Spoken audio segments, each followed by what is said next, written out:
Spoilers for Jade Armor. Why am I making a thematic analysis for this relatively obscure cartoon? It's quite simple. This is my channel and I talk about what I want to talk about. That's why the content is so varied.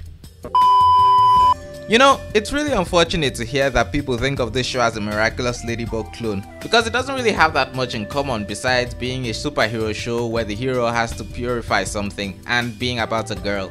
Though it is a bit funny to think that technically this show does one thing a lot of Miraculous Ladybug fans have expressed that they wish Miraculous did. A criticism me and others have laid out about that show is how disconnected Marinette feels from the main plot of the story. Link in the card. A solution that's often suggested is to just make Marinette's mom Sabine the previous Ladybug. I have mixed thoughts on that idea, but that's not what this video is about. Not only is Lan Jun's mom the previous Jade Armor, but the most compelling conflict of the show is derived from that fact. Jade Armor follows LJ having to step into her mother's shoes 10 years after she disappeared in order to protect their city from the Crimson Lord, against whom her mother sacrificed herself to defeat. Don't worry, she gets better. While it's a relatively episodic monster, or more accurately, strange anomaly of the week show, it does have a thematic through line when looking at the kids associated with Bangtan's hero and villain community, and how they choose to follow or divert from their parents. LJ, Kai and Pearl are related to the heroes and villains of the city and react differently to that fact. LJ is Jade 8, the successor to her mother Jade 7, and so struggles to live up to her mother's identity through her doubts and habits of comparing herself to the woman who disappeared years ago. She pushes to overcome that conflict and become the best Jade she can be. This is quite unlike Kai, the son of an unseen but apparently criminally inclined businessman who is full of anger and resentment over that fact. He very much does not want to be like his father. However, his blind rejection of his father ironically makes him more vulnerable to the manipulation of a much worse and much more distant relative, the Crimson Lord. In the same episode Jade has to confront her self-doubts and feelings of living in her mother's shadow, Kai gets manipulated by the Crimson Lord over his desires to burst free from under his father. Kai wants freedom and sees the same desire in the Crimson Lord, who usually doesn't have a body and is confined to a bucket. Combined with the Crimson Lord's lies about having more benevolent motivations and what seems to be a mystical connection between the two of them, and he rather... Sorry, I just remembered I have to leave because... reasons. Well, not easily, but he does eventually fall under his spell. He has a rebellious streak but isn't truly malicious, being made to believe that his actions will help the city as a whole and cause the disastrous shard effects to stop happening. Upsetting his dad is just a bonus.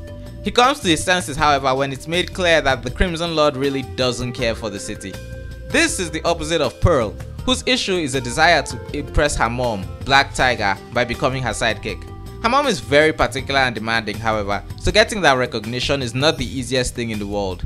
They both care for each other, but being a criminal family means they don't have the healthiest dynamic, even as Black Tiger tries to push Blue Lynx to be the best thief she can be. However, Pearl's arc comes full circle when she chooses to disobey Black Tiger and helps foil one of her heists because of the risk of her mother disappearing due to overuse of her new invisibility power, deciding that making sure her mother is safe is more important than doing what she says. In a similar fashion, LJ has to accept that she is also quite different from her mother and come to terms with the fact that regardless, she's still a worthy heroine.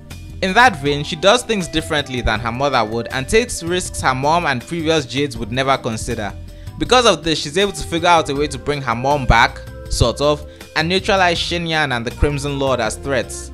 With Black Tiger on sabbatical after the whole nearly disappearing debacle, this essentially removes all magical danger from the city by the end of the show. Quite an accomplishment for a girl who wasn't even supposed to be the next Jade. What is all this gibberish? It's gonna be a long night. Honestly, this show is a lot better than I expected it to be when I first checked it out for the express purpose of figuring out how strong Jade is for a video on my second channel.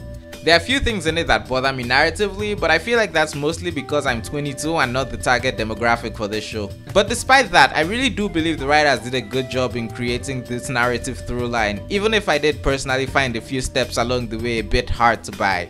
I think the show really deserves a lot more recognition, and I hope it gets it as more and more people discover it. And if this video has convinced you to check it out, then I consider that a success. Also, I'd consider it a success if you shared the video around so that more people could see it.